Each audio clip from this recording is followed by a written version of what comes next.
You ask Tiger to solve. This deals with linear equations with one unknown.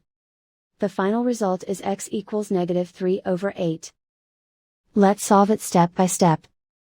Isolate the x. Multiply both sides by inverse fraction 5/2.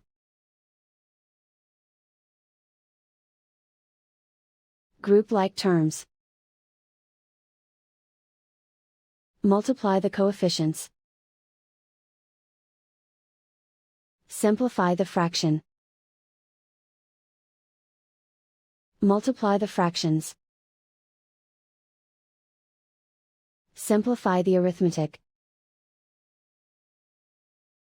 And so the final result is x equals -3/8.